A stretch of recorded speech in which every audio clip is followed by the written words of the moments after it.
if this is the nature of God and how he's treated us throughout time in our failures, how are we supposed to treat other people in their failures?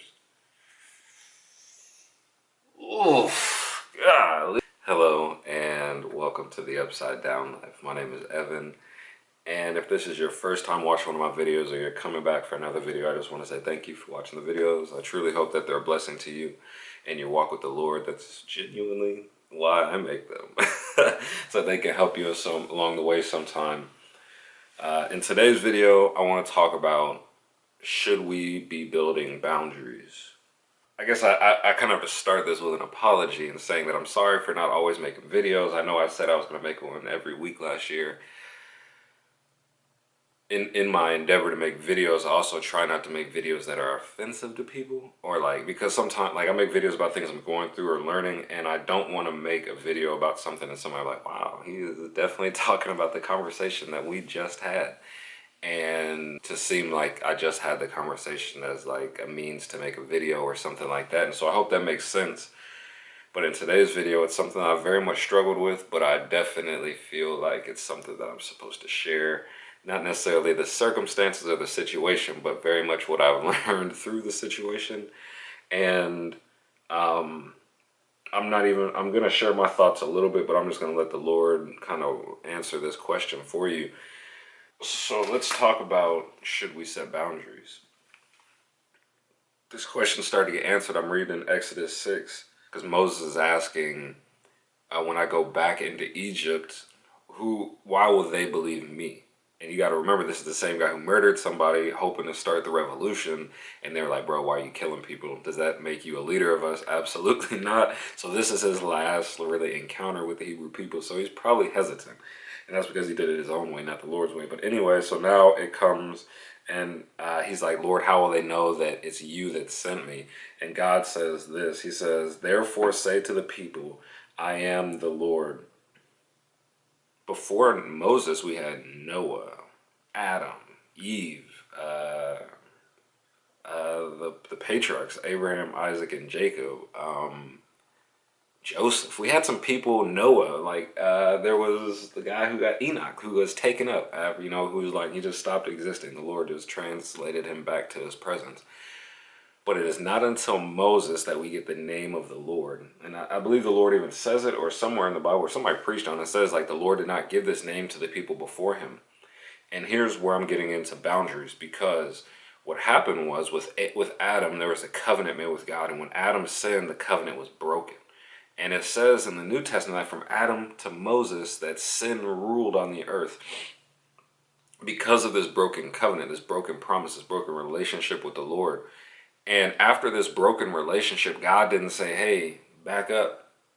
Hey, I need you to prove yourself.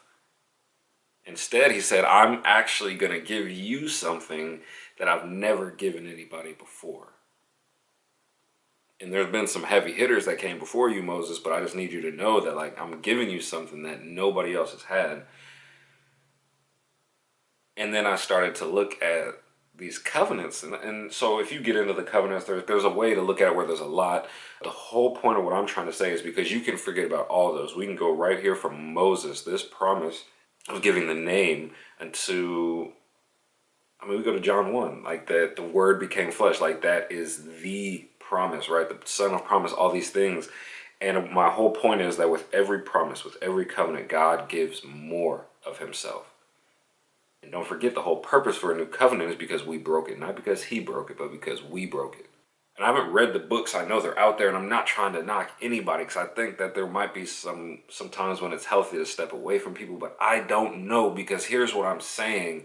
It seems right to say something like that, but then I start to read Matthew, Mark, Luke, and John, and I understand that these people did not love Christ. Like you and me, we might love Jesus, but go read the Gospels again, and the people that were coming to him to get healed, to have a miracle happen, or whatever. The Pharisees, the Sadducees, everybody else, they were coming to him to trip him up. And in the context of all this, Christ did not change who he was. He did not start to say, man, John, I need you to preach today, bro. I'm feeling it today. Man, these dudes they're stressing me out. Can you guys come pray for me? As a matter of fact, hey man, keep the Pharisees at the back of the meetings. Put the people that really love me up front, the sick up front, so I look good. No, there it was just whoever comes comes, and I don't want you to get confused with when like it says when like Christ hid himself, because that is just demonstrating the character and nature of God. And if you can find the scriptures in the Old Testament that affirm that, because I know it's there, I'll give you a prize. Yeah, put in the comments why Christ hid himself, because there is definitely some Old Testament scriptures that attest to that.